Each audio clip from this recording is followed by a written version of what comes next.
My name is Ethan Carter. I'm 32 years old.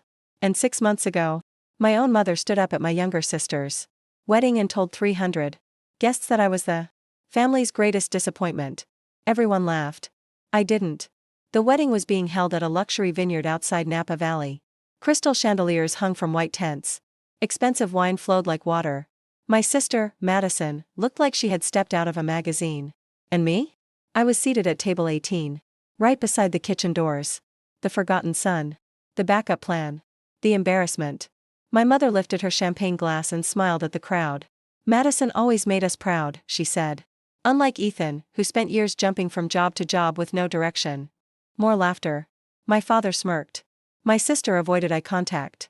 The humiliation burned, but not because they were wrong. Because they had no idea how wrong they actually were.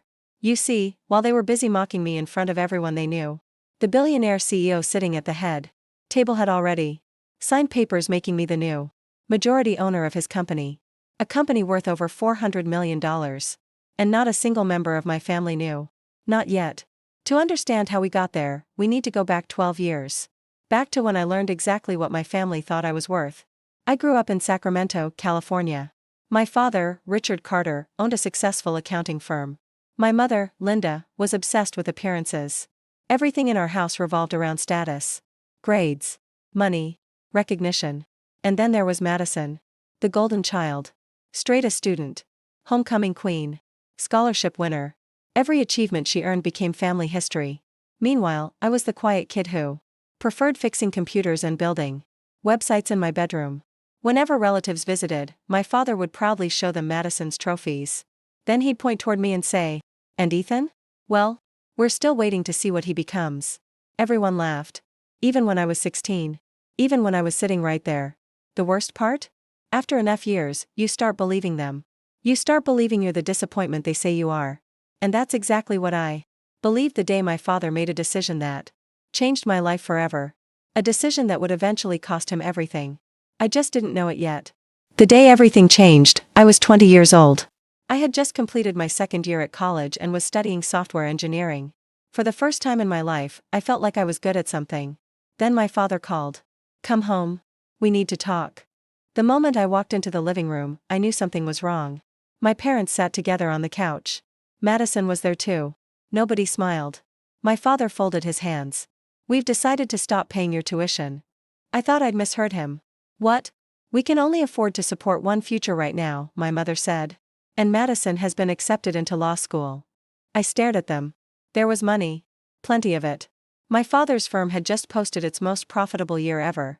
This wasn't about finances. This was about priorities. And I wasn't one of them. "You promised you'd help me finish school," I said. My father shrugged. "Life isn't fair, Ethan." Those 4 words ended something inside me. 2 weeks later, I packed my car with everything I owned. 3 suitcases. An old laptop. And $1,200 in savings.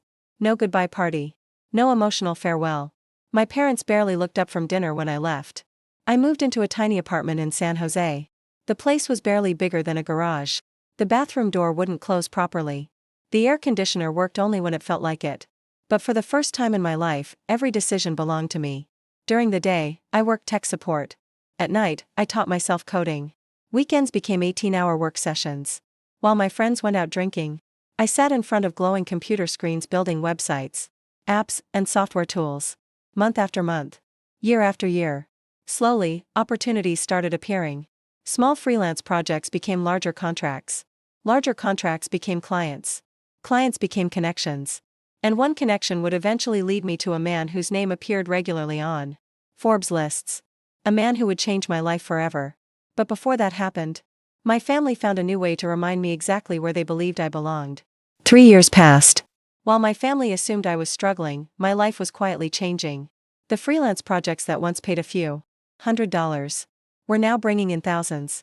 I built software for small businesses, automated systems for warehouses, and websites for companies that were growing faster than they could manage. Most people never noticed me. And I liked it that way. Then one afternoon, I received an email that changed everything.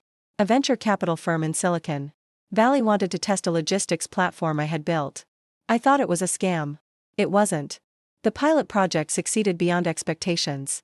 Within months, investors were calling. For the first time in my life, people valued my ideas instead of comparing me to someone else. Meanwhile, back home, nothing had changed. Madison graduated from law school. My parents threw a massive celebration. Nearly 200 guests attended. I wasn't invited. I found out through photos on social media. My mother posted dozens of pictures. Family, success, pride. Not a single mention of me. It should have hurt. Instead, it felt strangely freeing. A few weeks later, my father called unexpectedly. "Ethan," he said, "your sister is buying a house. She needs help with the down payment." I laughed because I genuinely thought he was joking. He wasn't.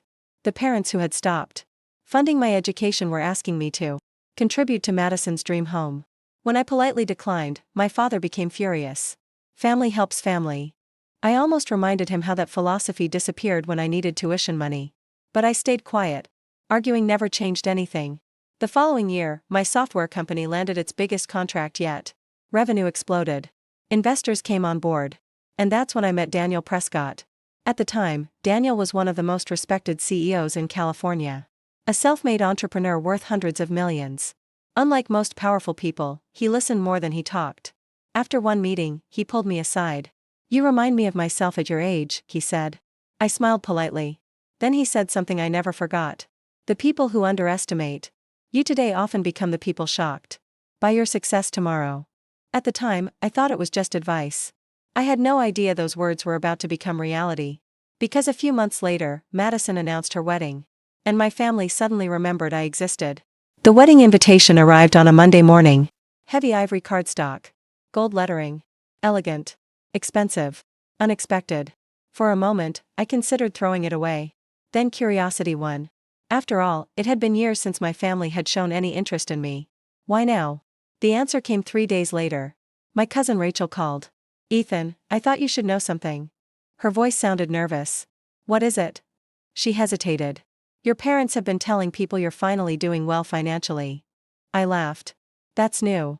"It gets worse," she said. "They've also been hinting that you might help pay for part of the wedding." The laughter disappeared. Of course. Suddenly the invitation made sense. I wasn't family. I was a potential source of money. Still, I decided to attend. Not for them. For myself. I wanted to prove that I could stand in the same room as the people who spent years dismissing me and feel absolutely nothing. The wedding took place at a luxury vineyard in Napa Valley. The venue looked like something out of a movie. White roses. String lights. Live orchestra. Hundreds of guests. When I arrived, I immediately noticed my seating assignment. Table 18. The very last table. Right beside the catering station. Some things never change. During cocktail hour, relatives approached me with forced smiles. "So, Ethan, still working with computers? You finally found a stable job? Your parents worry about you, you know." I smiled politely and let them talk. None of them knew the truth. By then, my company was generating millions in annual revenue. And only a month earlier, Daniel Prescott had offered to acquire a controlling stake and bring me in as a major partner. The deal had already been signed. Confidentially. Legally. Irreversibly. But nobody at that wedding knew. The reception began. Dinner was served. Speeches followed. Then my mother stood. Champagne glass in hand. A microphone in the other. I felt a familiar knot form in my stomach. Because I knew that smile. The smile that always came before a public performance. "Tonight is about Madison," she began. The crowd applauded. Then her eyes found me. And I realized she wasn't finished. Not even close.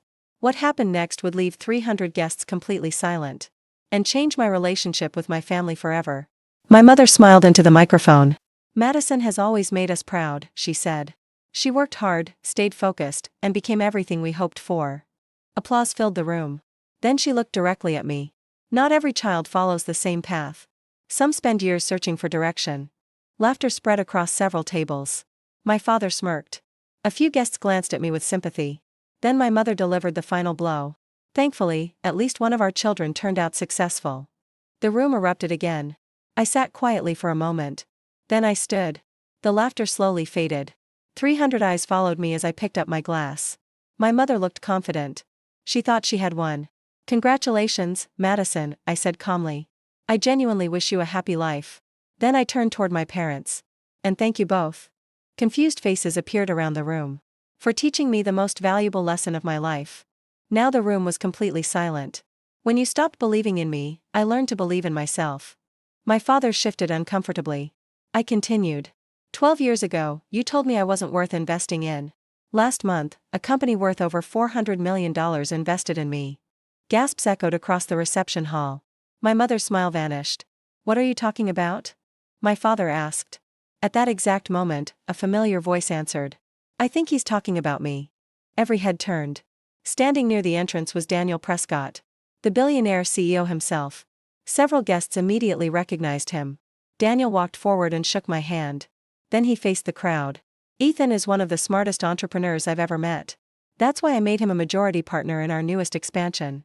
The room exploded with whispers. My father's face turned pale. My mother looked like she couldn't breathe. Daniel smiled. You should be proud of him. Nobody said a word. Because everyone finally understood. The son they mocked. The son they ignored. The son they called a failure. Had become the most successful person in the family. I raised my glass one final time. Here's to never letting other people decide your worth. Then I set it down and walked away. Not angry. Not bitter. Just free. And for the first time in my life, I didn't feel like the forgotten son. I felt exactly who I was meant to be.